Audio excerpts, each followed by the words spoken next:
Hello and welcome back to the Ignite Your Spark podcast. And this week, Bex and I are so excited. We have our first guest, the wonderful Sarah O'Connor, who is a love and empowerment coach. And yeah, firstly, we just welcome to the podcast. We're so excited to have you here, and go ahead and introduce yourself. Hi, everybody. So yes, I'm Sarah O'Connor, and I help women who feel that they are unlucky in love to transform into the most authentic version of themselves. So they are optimistic and empowered to call in their leading man and create the happily ever after that they long for, but fear isn't ever going to be theirs. Mm-hmm. Absolutely. And I think the reason that both Bex and I wanted you on here is because we have both got situations in our past where it would have been perfect for you to just pop into our lives and, I don't know, give us a bit of a shake and tell us kind of this is how it is. And yeah, we'll dive a little bit deeper into that later. But so tell me a little bit more about your journey with self-development in general. In general. Okay. So the first thing that I ever kind of followed, a first person that I ever engaged in and sort of didn't really know what self-development was Mel Wells, who at the time was a self-love coach. So she's kind of like transitioned quite a lot over the last few years, but she was a self-love coach, and she mainly dealt with kind of, her courses were really built towards people who suffered with like eating disorders and like healing eating disorders, which I'd never really had too much of a problem with. I realized I had slight body dysmorphia from following her, but not like a real, like deep sort of rooted issue with eating. But I remember being like, I don't really know what self-love is, and she isn't really like my vibe. It's so weird, like, but she was so authentically herself and she was so passionate about the subject, and there was just something that really captivated me about what she was saying, where I just thought, I need to know more about this, I need to hear more. So she just was all about self-love and kind of like being kinder to yourself and how you speak to yourself, and you can access self-love like irrespective of like what you look like already, and it's not arrogant, and all of those things. And the first thing I ever did with her was a challenge where it was the self-love week, and it was on Instagram. You had to post every week like a picture of yourself with like and expressing something that you loved about yourself, or doing something that was loving towards yourself. And it was just like, it was really funny being like, oh yeah, I'd actually asked us to like name something we loved about like our body or something, and it was like, oh, it's so weird to actually write it like this, because I would normally, you always want to caveat it, or you don't want to appear like you're arrogant, or you're kind of like, oh, I don't mind my whatever, or I quite like, or, and then being like, oh, I've actually got to write it down and post it on the internet that I love something, like, oh, this feels a bit much. This is interesting. So I followed her for years, and then through her, that was back in 2000, and I want to say like 2014, 2015, that sort of time. So, and I followed her, I found her through Facebook. I wasn't following many people in this like capacity on Instagram at the time. It hadn't really taken off. But then once we moved over to Instagram, I was then being able to see the people that she was recommending, people she was talking to, like the things she was saying, and it kind of like grew from there. But she's always been kind of like my catalyst, if you like, for how it started. And it's funny, actually, it was her. I went to a self-love summit that she put on with loads of different speakers in London one Saturday, and that was kind of like that was like the year before I worked with a love coach, but the year of my like post my breakup, that kind of like was a catalyst for like my next sort of level of transformation. And it was at that summit that I met my love coach, where she was a speaker, and I was like, oh, she's funny, and I like really vibed with her. Like she was more kind of my vibe, I guess, than Mel. Like Mel's quite like, I don't know, like Mother Earth kind of like kind of, she's my vibe for sure. Whereas like I'm, and I guess maybe if she was speaking about love and things like that, then maybe I would have bought from her. But the actual thing she was selling off the back of kind of getting people's attention with self-love wasn't the thing that I struggled with, I guess. And then the love coach that I met there, I was like, oh yeah, we've got a similar kind of sense of humor, like, and our vibe is very similar. And yeah, funny. That was kind of like, and I shouldn't have even been at that event. That was kind of like me following an intuitive nudge. It was just that I need to go there. This is going to be important. Like there was just something in me that was like, this feels important to be here. And then I it should have been changed doing all the direction. it changed everything. Yeah. Oh, I love that. And this is it. Amazing. But this is why we ask for people's stories, because there is always like a defining moment that, little did you know that would completely change the direction of your life. And now you help people in return do the same. So I just love that. So obviously you are a love and empowerment coach. So where did that transition happen to whatever it was you were doing prior to this thing that a lot of people won't have even heard of at this point? Like they wouldn't even know that there is a love and empowerment coach. How did that transition and journey begin? So the thing that I had started off coaching on and kind of feeling called to share, like it felt like this fire in me to like be like, people need to know this.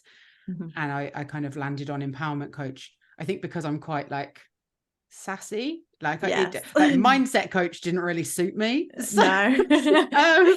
Is there a sassiness coach? I don't know. I don't know. I mean, I mean, maybe I should trademark it.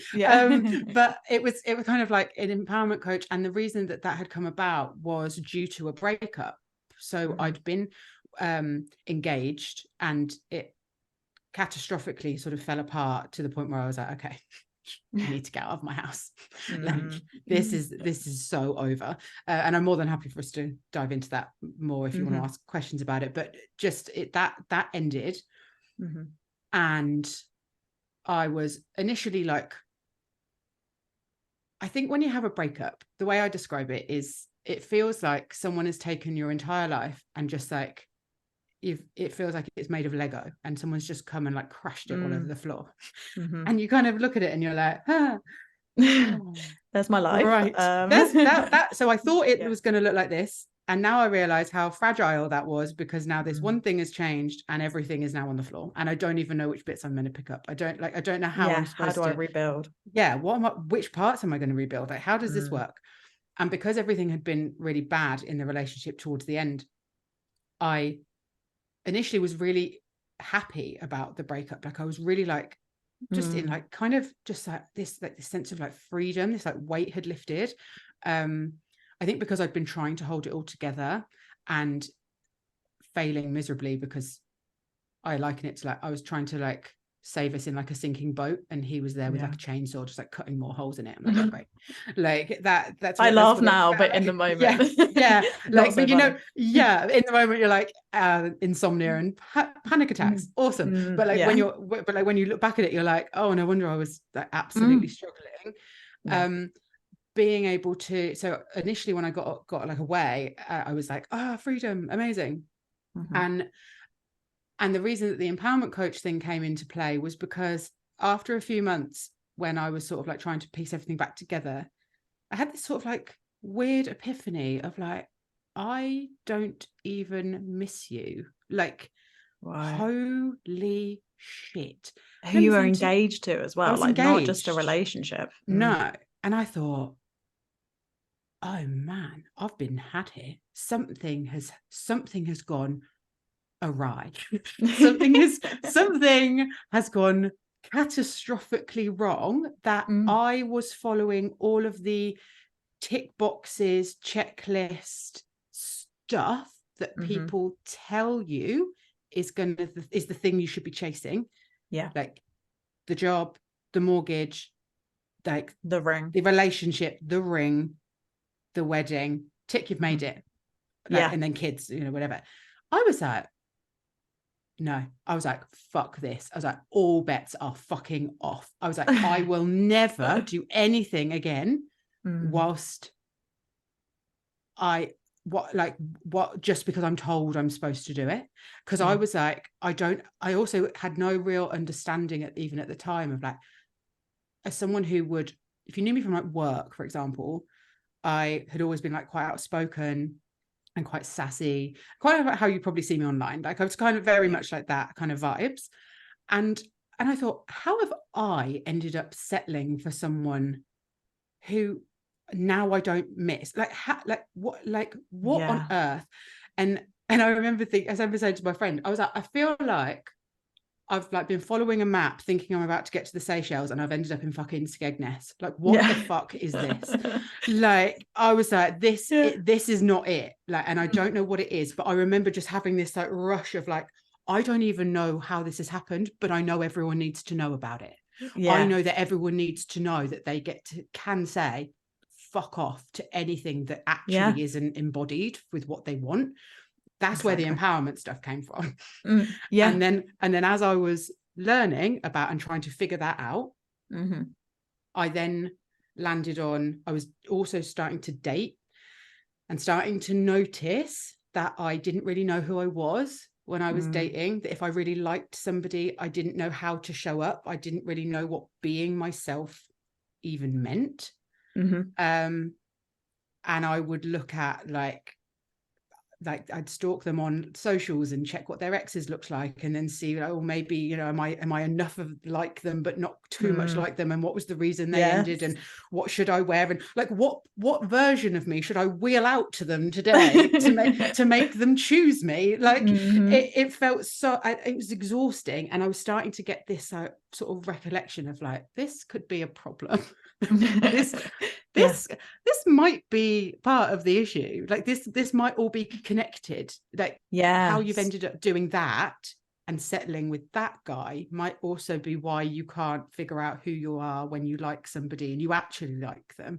Yeah, I feel like a lot of people's go to, like when you go for a breakup, I don't know about everyone else here, but when you do and you tell your friends, and then it's blame, blame, blame on the guy, on the other person. They didn't show up in this way. They didn't do this, blah, blah, blah. And when you actually have that like epiphany moment where you're like, oh no, I'm contributing to this as well. Like I just ignored this entire aspect of their personality because that didn't serve me, but this one part did. Then the second you hit that like realization moment, you're like, oh, okay, now's the time for me to do work on me, to Yes, just avoid all of that messiness and extremely unenjoyable period of dating where you yes, waste your time with people that would never in a million years be a good fit for you. exactly. Like Mm-hmm. the amount of people, and myself included, where it would just be, I like, that's how I ended up engaged to somebody who was entirely unsuitable. Like there was huge red flags within the first 3 months that I just didn't want to see. Like I had like a little bit of a nervous breakdown turning 29 in the anticipation of turning 30 and being the single girl. And I just was like, no, nope, We've not all happening. been there. Yeah. Literally, yeah. Haven't so many of us been there? Like Yeah. it's actually terrifying. Like, because we're all following this blueprint and someone's told you that by 30 you're meant to have it all figured out. Christ alive. Like I don't like, okay, well, if you haven't figured out by 30, like, then more power to you. Like amazing job. You've beat the curve. Because I feel like the epiphany I had is what a lot of people have after an actual divorce. Right. Yeah. I think the fact that I was going to marry him and had said yes and had the ring and had booked the venue, you know, all of those things were in motion. So That then close. when it stopped, yeah, I remember. So we'd booked the wedding for the like end of September, and I broke up with him the year prior, at the start of September, because I remember thinking, it's not okay that every time someone mentions the wedding, my thought is the wedding's looming, and we're about to be within like under a year to it. Right.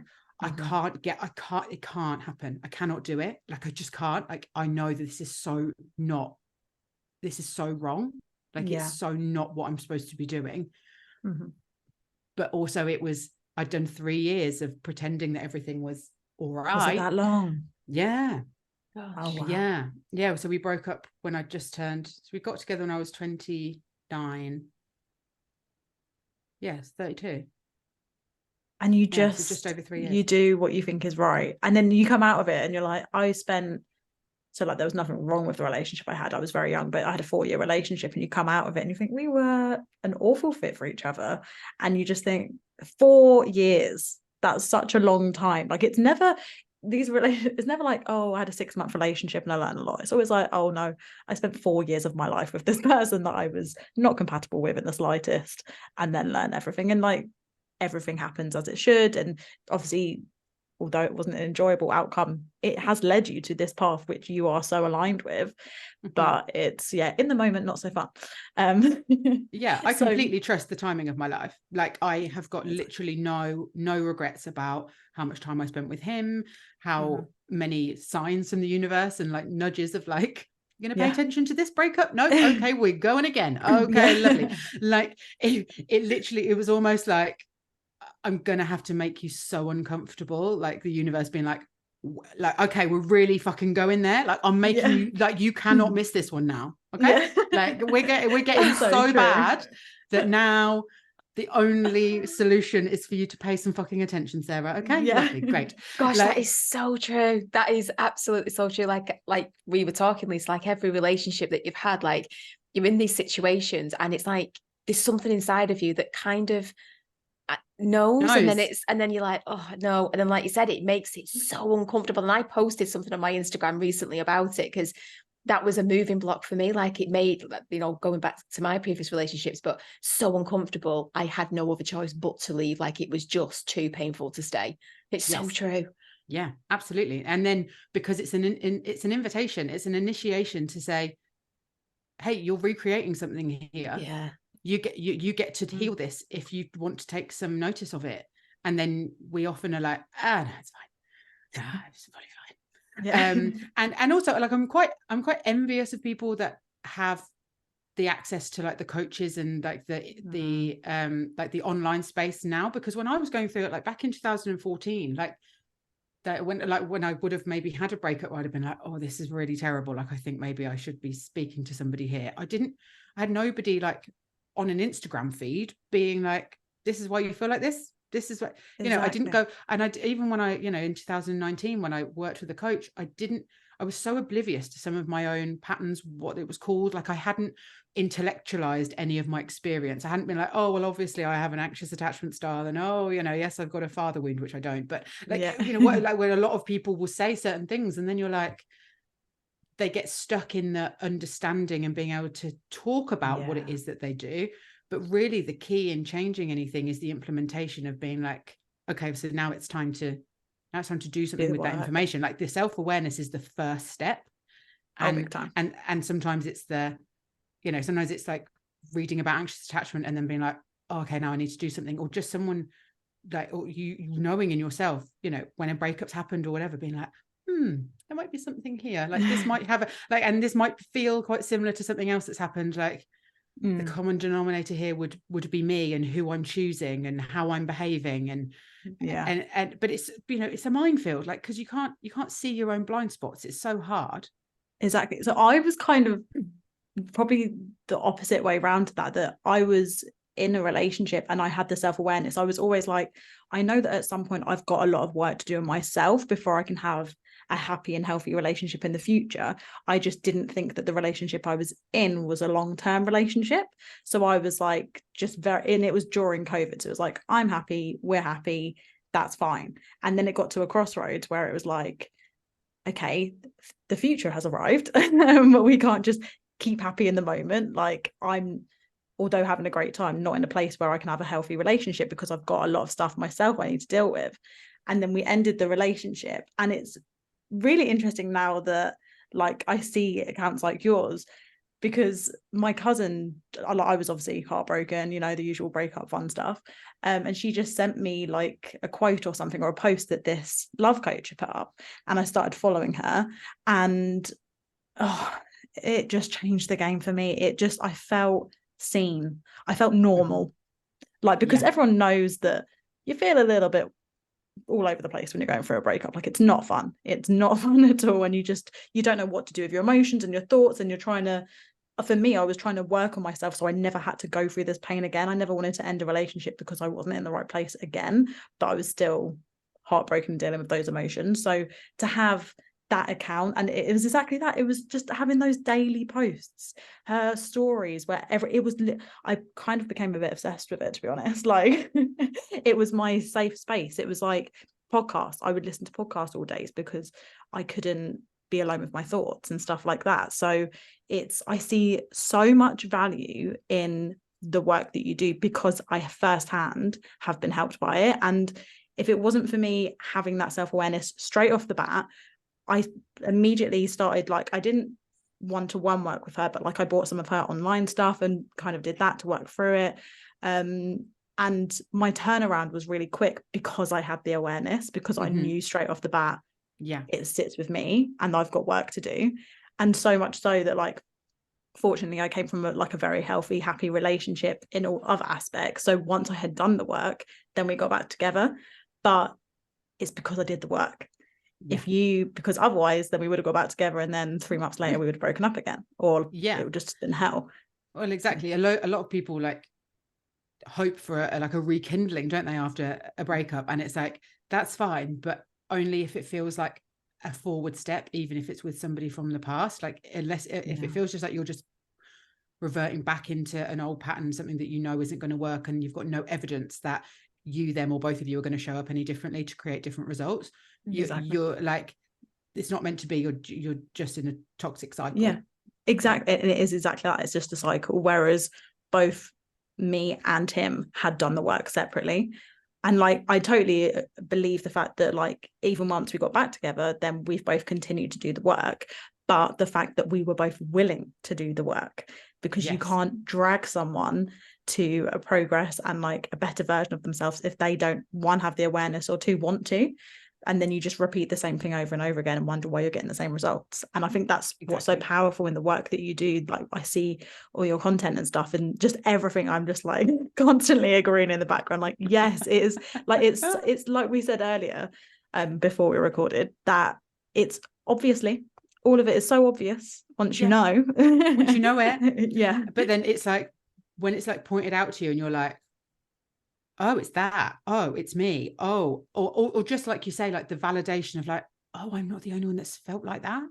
Like, oh, I'm not the only person that's thought I'm absolutely mental, or like, or I'm unlovable, or, you know, all of those things that you tell yourself, or like, you know, this belief that love probably isn't meant for me. Like, it probably isn't meant for me. Like, you feel so alone in that, because a lot of the time you're probably like surrounded by at least a few friends who are like, just like really good at love, or like just they just don't get it, like and like you can see, and particularly if you're like perpetually like the single friend, or the one that's always got like the funny story, but because it's funny because it's a fucking disaster. Like, it's a lot to do with the fact that I can remember being single, and then a friend of mine having a breakup with a long-term boyfriend, and I remember thinking and sort of like knowing and having this like sinking feeling of like, you're going to be in a relationship again before I am.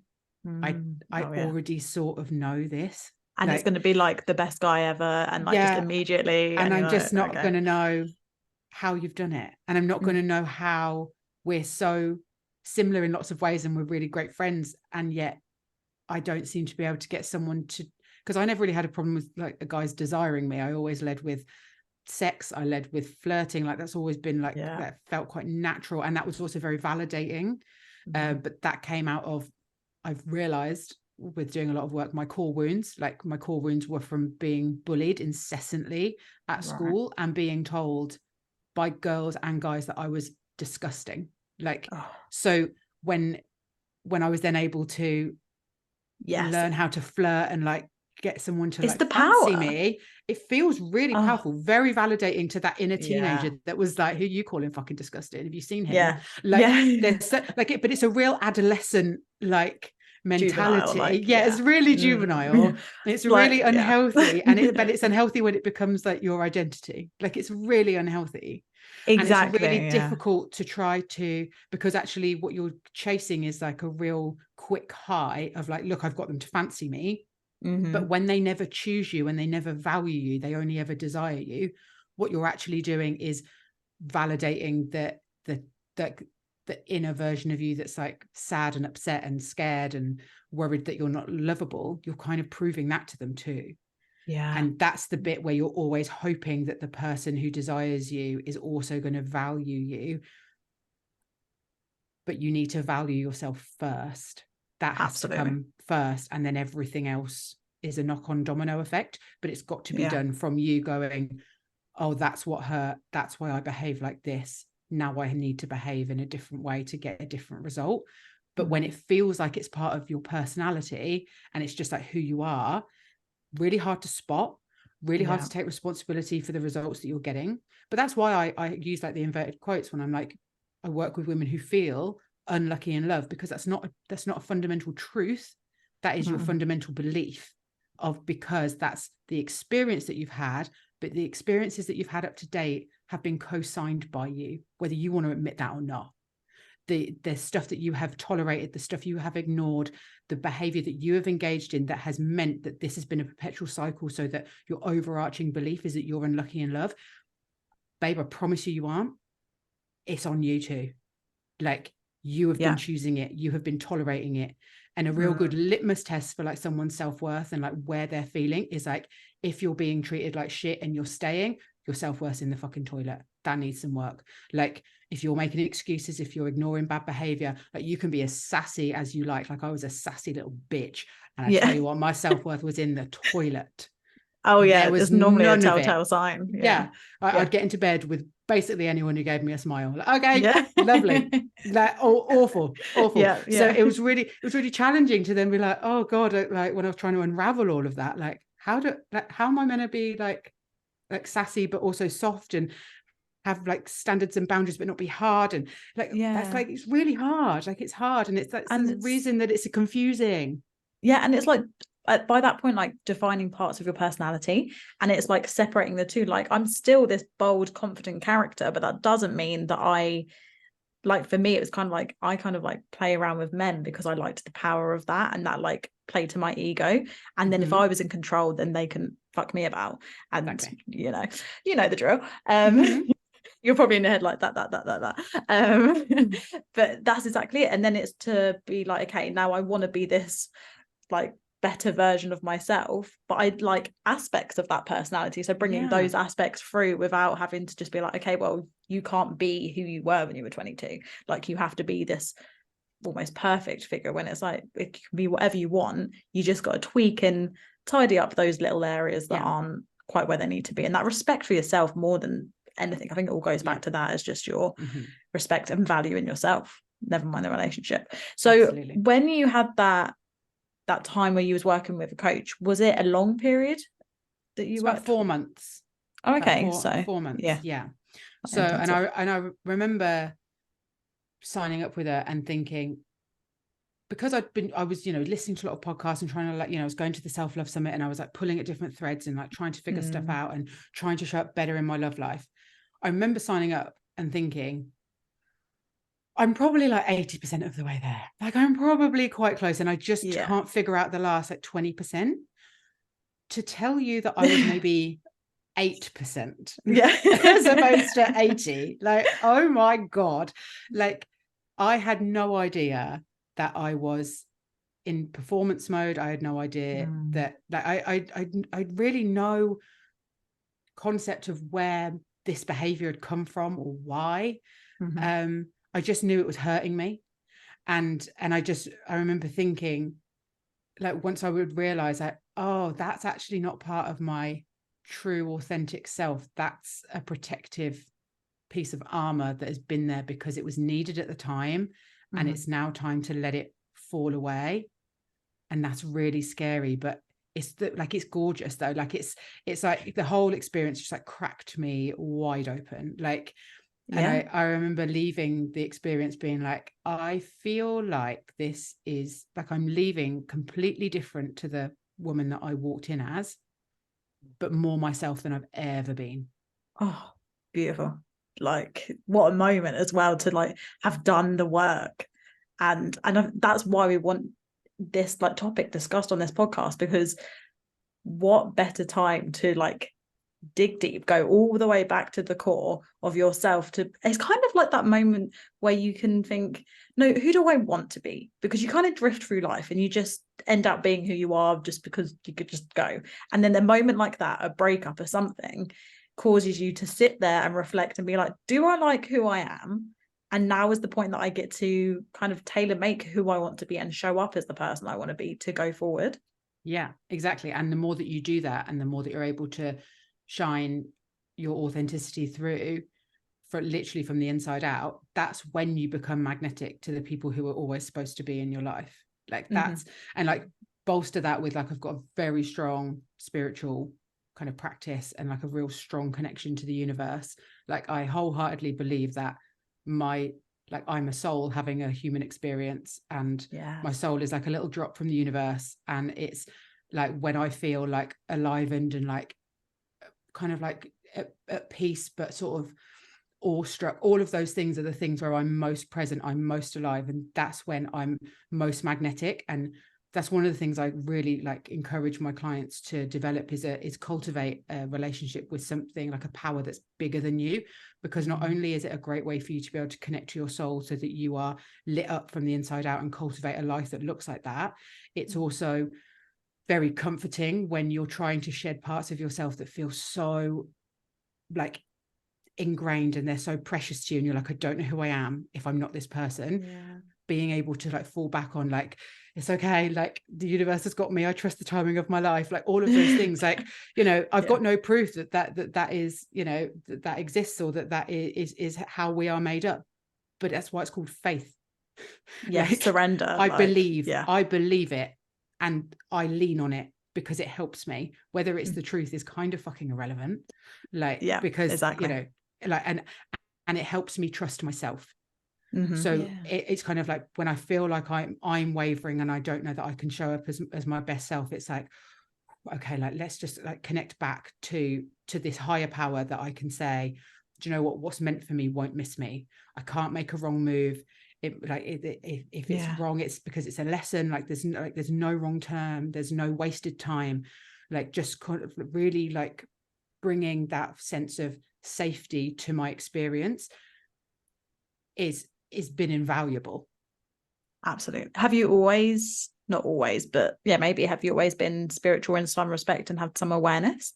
I have always loved like the idea of fate. I've always like really believed in kind of like something else maybe going on, and like loved like star signs and stuff when I was a kid and all that sort of thing. So I think there was definitely a part of me that when I was given like a permission slip to be like, you get to lean on it, and it gets to be, you just get to like that gets to be the truth, like, and no one else has to understand it, no one else has to judge it, you don't have to share it with anybody.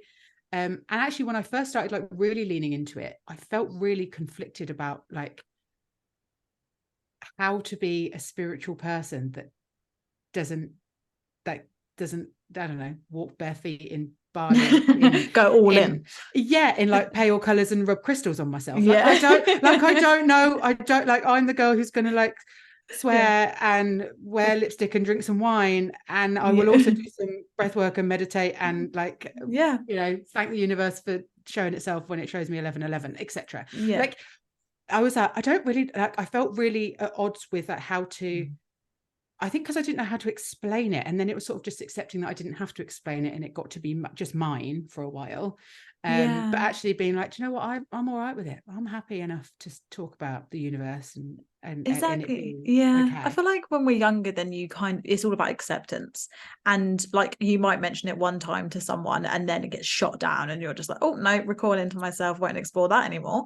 And then, but then you kind of, I don't know about you, but I did it like kind of on my own a little bit. I explored it, and then once I've been like exploring it for a while and I really loved it, then it was like, then I was confident to show up, and if someone wants to question it, go ahead, I'll bite back at you. Like it's who I am, I'm all here for it. I don't need you to like, I'm not a preachy person trying to bring anyone around. This is who I am, what I believe. Again, like I don't believe and reside to every aspect of it, but it's helped me through really important monumental parts of my life, and it continues to, and I love it, so I'm going to keep exploring it. Exactly. It's like take what fits and leave what doesn't, because actually I'm not answering to anybody. It's not like an overarching religious you know experience or institute where they're like, you must believe this is how you behave.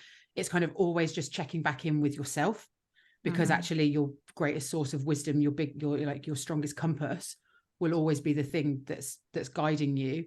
And my belief is that that is attached to the universe, so therefore it's kind of like a reciprocal relationship, where I'm like, I feel this thing, okay, now it's my duty to be in alignment with myself, to be able to voice that or show up in that certain way, or call that off or move in that direction. And it doesn't have to make any sense to anybody else.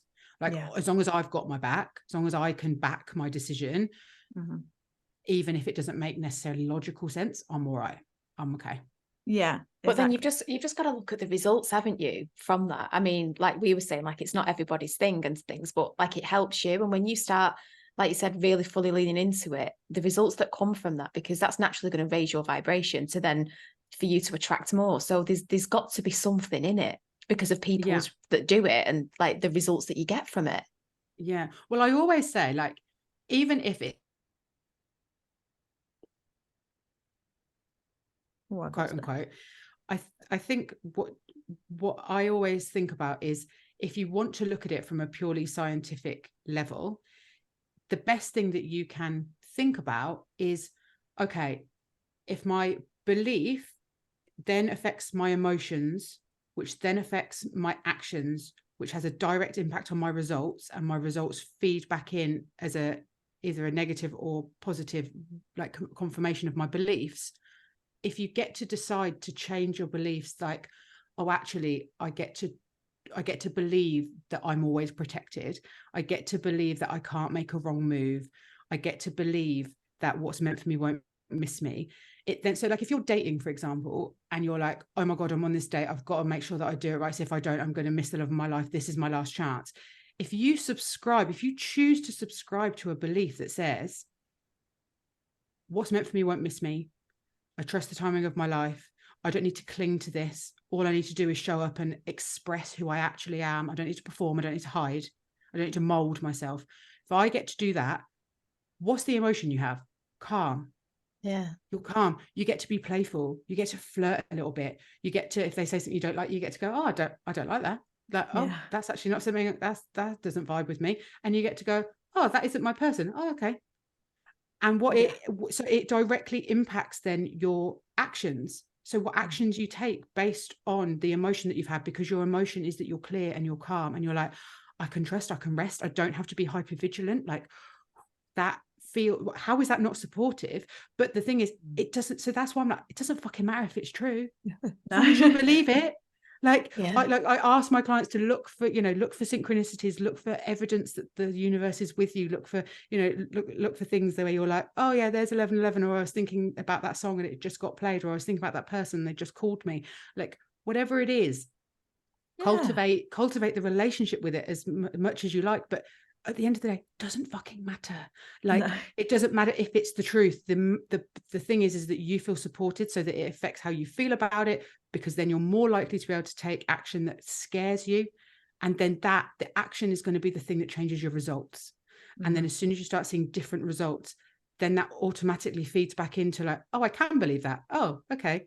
Like, I can let the person go who's shown up on the date and been a dickhead. Like, oh, I don't need to overthink it. I don't need to stress about it. They're not my person. Of course, the universe is sending me my person. Lovely. All I've got to do is keep following like this version of myself that knows I'm worth more than that. Lovely. Like, and it creates this like a negative, it cuts a negative loop and it turns it into a positive. And you can catch it wherever you like. But if the only thing you're trying to do is change your action, invariably you're going to wobble and then be like, oh, this is too hard, I'm not going to do it. So invariably you're going to need something else to fall back on that's like, okay, like, I'm really going to comfort myself. I know that these emotions are real and I can recognize that my thoughts maybe aren't. So how do I choose a more empowering thought? Like, how do I choose a more empowering belief today so that I get to soothe the emotion and choose a different action? Exactly. So do you have spiritual aspects to the work you do with your clients now? I do, yeah. So the work that I take them through in terms of like getting them through to a different love life result is in the course that I do. So it's the program that I run called Love Rewritten. And I claim that to be like, that's like the obstacle course, right? That's the thing where you're like, right, I like, these are the things that you're going to have to look at. These are the hurdles you're going to have to get over. This is like the darkness that you're going to have to go through, the tunnel you're going to have to go through, and I'll promise you there's like a light at the end of the tunnel. Like that's the way. And the way that I work with people is I have a 3-part framework that is to do with connecting to their authentic self, and part of that is connecting to your soul. So the 3 parts are the mind, body, soul connection, and kind of it really feeds into what I've just spoken about in terms of like catching your thought process, because that's where your mind is, that's where your beliefs live. That's where that will impact how you feel. The body is then to do with somatic practices, so things like breath work, being able to like hijack the mind through breath. And that can be breathwork journeys to be able to kind of release stagnant energy and clear energy paths. It can also be to do with just the simple, if you're feeling anxious, you can't ever talk your way, like you can't ever think your way out of anxiety. Like, so if you feel anxious, the opposite. So if you feel anxious, for example, right, and you're like, but you can logically start saying to yourself, yeah, but I know that everything's fine. Like, but you've still got this feeling. Like when you're anxious, when we're scared, the first thing that we do is you forget to breathe out. So the most simple tactic that you can use to start to override kind of like this anxiety in your brain, this fear that you might have at various different points when it comes to tackling any of this, or just life in general, because we're human, is to remind yourself to breathe out for longer than you've breathed in, and do it really intentionally. So if that's the only thing you do, you go in for 4, out for 7, because you're like, your brain could be like, oh my God, like I'm absolutely like dying here. And you're like, breathe in and then breathe out. Look, I'm breathing out. Look, I'm so clever. Look, I'm in so much calm. Like, but it's like you can use your body to be able to help harness the mind, to be able to bring back your reasoning and your ability to shut down your kind of fight or flight responses, and go back into stay and play, like, or resting, digest. And I feel like there's so much that you're saying here that yes, it will help them in their current position and where they are, but just so transferable to when they find that happy relationship, when they carry on in life. And like we all know, relationships aren't perfect. There's going to be difficult times that you need to work through, but again, like taking those things that they've learned from working with you to have open conversations where people can express how they feel, and feeling confident that your opinion matters and that your partner should be respecting you and stuff. Like, yes, it's like an investment in themselves. It's such a huge like self-development and like investing in themselves to be a better person, because yes, it may be relationship focused, love focused, but that empowerment element is all about like loving yourself and standing up for yourself. Yeah, exactly. And actually, very nicely, you bring me on to the other parts of the framework, because so that wasn't planned either. No, I know, guys, I didn't tear up for that, I promise. No. But so the mind, body, and then the soul. So the soul bit that I cover with my clients is really helping them try to connect to not necessarily a higher power, because I don't try and force that, but it's like an invitation that I give them to be like, this will help you, I promise. If you can find something that feels good for you, whether that's spirit guides, angels, the universe, God, whatever isn't triggering for you and that feels like a comfort as opposed to like a challenge, is something that I invite them to. But in a way that's a very practical way. It's like, identify things that light you the fuck up and prioritize them day in, day out. Like, and so there's like different exercises that I can take them through to be like, right, let's identify them, and now let's brainstorm on how you can do that daily. Like, what can you do to daily bring that emotion in, that feeling of connection to yourself, to like, so that it lights up your soul and you're connected to the universe and you're present in the moment. Because so much of our life is spent being, you know, on the like either living in the past or worrying about the future, and all we've got is now. That's it. That's the only place you got to live. That's the only place. So if you can find activities and infuse them into your life that helps you live now, all I need to worry about is right now, you're onto a fucking winner. And that's when you start creating like a life that you love, and then a person arriving is just like the cherry on the top. Like, that's how you do it. Yes, exactly. Like, that's how you do it, you know. And that's when you're going to be, and also when you're lit up and you're like, oh my God, I'm like the best fucking time, blah blah, and you really let that out and you really lean into joy. Like, how, like, you know, when you walk in somewhere and you're just like, I really like that person's energy, like they've got good Oh, energy. yeah. Like, and you can really feel it, like that's what you become. I remember doing like this and being very, very intentional when I was working with my coach, and I went on a night out, and one of my like my new boundaries was, when I'm out with a friend, I'm just out with a friend, like I'm not out trying to look for attention or whatever. Was out with her, 5 guys, I kid you not, tried to give me their number. 5. She was like, what the fuck is happening? I was like, I don't know, babe, I'm just, you know, but that energy. yeah, but she was like, I don't know what's happening. I was like, no, me neither. Like, but it was just like, I wasn't looking. Whereas, oh my God, I mean, Sarah from like previously would have been absolutely like loving her life, because she'd have been so validated by it. And it was, I just found it really interesting. I was like, oh, like I'm not trying, but I'm genuinely having like the best time. Like I'm so present and with my friends and in the moment. So that's kind of like, the mind, body, soul connection and how they all connect. So that's like the first step of like being your authentic self, like that'll do wonders for like trying to connect to that. The other 2 steps are to do with the next step is then vulnerability. Are you being vulnerable? How often are you willing to show your heart? How willing are you to like be truthful about even what emotion you're feeling, and not quickly jump to the thing that makes you feel numb or distracts you from it, or like and because that would be a big one for me. It's a big one for everyone. It's a big one for everyone. Like like it's so difficult. And then the last thing is communication. Am I communicating?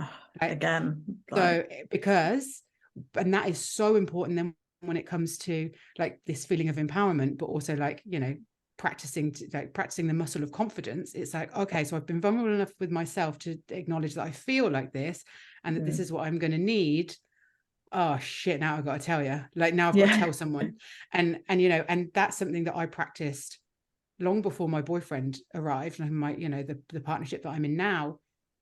But it came up in things like where I had to, you know, tell my mum no to something. The first time I was going to do that, I was like, oh my God, like I don't do that. Like I just fawn, like I just sort of do what she wants, like, oh God, like, and you know, brings up all these emotions. But being like, okay, like, am I being vulnerable? Like, I know how I feel. I know it's definitely a yes, like a no in my body. Okay, now I've got to say it, like shit. But the practicing of that in various different situations as they arise is fundamental to you becoming your authentic self. Because without authenticity, without you shedding the armor of who you think you should be and fawning and people pleasing, people don't get to know you. And the number one thing that people tell me that they want when I ask them, like, what does an amazing relationship feel like? Like, if you're in it, like if you visualize it for me, what does it feel like? One thing they will always say is it needs to feel safe. And when do you feel safe? You feel safe when your guard is down. Like if you think when you're at home and you know that like everything's stable, all your foundations are there, the doors are locked, like no one's going to like intrude, you get to just kick your shoes off. Like that's safety. That's like comfort, where you just get to be like fully yourself. How exactly are you going to cultivate a relationship that feels like that if you are performing to get them, to trick them to choose you? At what point do you decide the mask comes off and then they get to see who you are? You cannot create safety without being authentically yourself. And being authentically yourself takes work to even figure out what it is, but follow that process and just keep checking in with yourself, check where your thoughts are, like bring your body back online, see if you can hear your intuition, follow the things that light you up, be vulnerable, admit how you're feeling, and then communicate it. You're not going to go far wrong. So to answer your question, it's a really long way. I don't remember what it was now.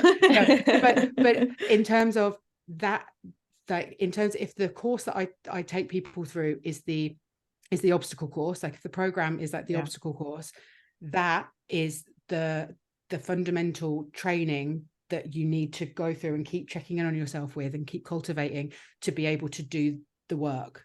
So because invariably, like when I'm gonna say like, okay, we're now going to look at all the ways that you've behaved unhealthily in your relationships, let's go, you're going to want to tell me to fuck off, right?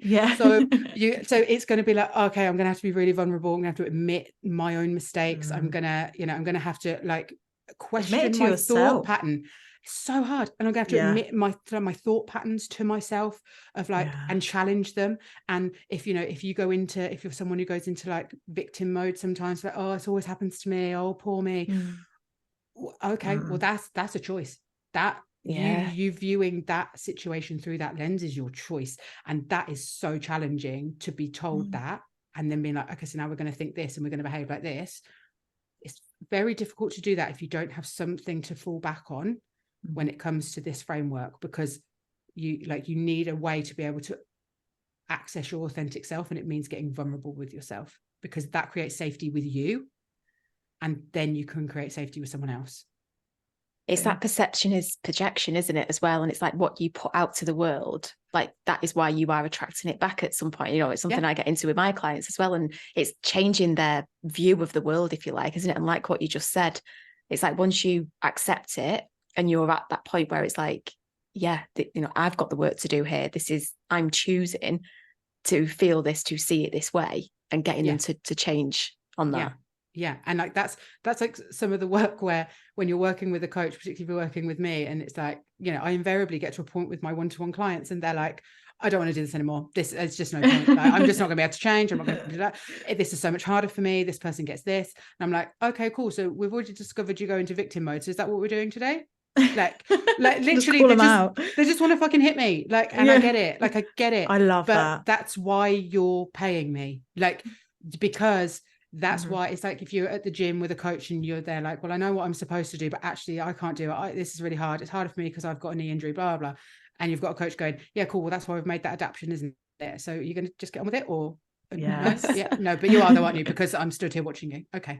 So like, you don't get fitter. You don't train the muscle. You don't show up differently without doing the work. You can't intellectualize it. You've got to do it. And it's so hard, but it's so fucking worth it. Yeah. Exactly. I think so many people, like, I know hearing that you're my kind of coach. I want someone who's going to call me out on shit. Like, tell me how it is. Like, I haven't got time to waste. Let's get to it. Let's change my life type thing. Yes, exactly. And that's exactly the type of client I was. Like when I talk about, and I say to my love coach Persia, I was like, you changed my life. She was like, Sarah, you changed your own life. She was like, I gave you the tools, but you fucking implemented it. She's like, you're the one. She went, you rolled up your sleeves and you got to fucking work. I was like, yeah, I did. Like, I was like, I can't be like this anymore. And I trust that if this is, like, even though when I want to pull back, I'm going to lean in. Like, that's what you need to do when you're like, and you can lean back and you have like a little tantrum. Like there was times where I was just like, no, I don't want to do it. And, she did exactly the same for me. And she was like, Sarah, come on now. And it's like, okay, fine. No. And then it's just like, right, I need to go and, shake it out or smash a pillow or something. Like, okay, it's fine. But knowing that, all emotions come, they're welcome. They're not going to last forever. Like they won't last forever. Like, it's okay. Like, it's okay to go through them. But if we're working on catching a thought loop and changing it so that you can have a different, like, kinder, more compassionate lens for yourself, so that you get to feel the emotion but move through it quicker and still take an empowered action, that's what I'm there for. That's why you're going to pay me. Oh, exactly. Oh, I've loved this so much. I knew that I would, but this is so just everything you've said. I'm like, soundbite, like so good. So if there is one piece of advice that you can give to people listening to change their perspective or just make a change in their life, what would one piece of advice be? My one piece of advice would be, put you on the spot. I know, one piece of advice. That's when the best stuff comes out then. Yeah. I think my one piece of advice would be check in with what your beliefs are saying, what your thoughts are saying, and really examine, is that the truth or is that the lens I'm seeing it through? Because when you start to really acknowledge that might not be, even though that's been my experience up to this date, if you can start to choose a more empowering view on it and really start to believe that there is a different way for you to show up, like who you are isn't at the moment isn't necessarily who you're meant to be, and there might be a disconnect there. And if you've resonated with pretty much anything that I've said on this, or you maybe want to throw your phone, you know, or your headphones like away, I get that quite a lot. People, I get a lot of follow, unfollow. Yeah. It's like, leave it, I hate you. Yeah. Oh, I love that. Yeah, like if something is stirring in you, Yeah. don't ignore it. Like don't ignore it. Yeah, like Bex and I said on one of our previous episodes, get curious. If you are finding yourself constantly being like drawn back to your account or what it is you're having to say, or if you're sat there a day later and it hits home, it really hits home, and you keep pondering it, get curious and dig a little bit deeper. I mean, that's exactly where all of my development has come from, where I've gone kind of really being drawn to that, and then asking your questions like, why is that? What's it trying to teach me? What's it trying to show me? Like, you know, and allowing yourself to not take stuff quite so seriously. Like, this work is hard, but life is here to be enjoyed. And just remember, you've only got now. It's all you need to be. It's all you need to worry about is being right here, right now. As Fat Muslim said. Yeah. I'll start playing that in the background at this part of the podcast. Yeah. Take a curve. So what is going on in your world, and where can people find you? Okay, so come and follow me, unfollow me on Instagram. Don't know, you'll learn loads. So my handle is iam.sarah-o'connor, and I am currently, so I work with people one-to-one and in group situations. So I have a group program, or the program that I take people through is called Love Rewritten, and it is where you are empowered to become the most authentic version of yourself, so that you can change the ending, like call in your leading man and be able to create the happily ever after that you think is not for you, and that's not true.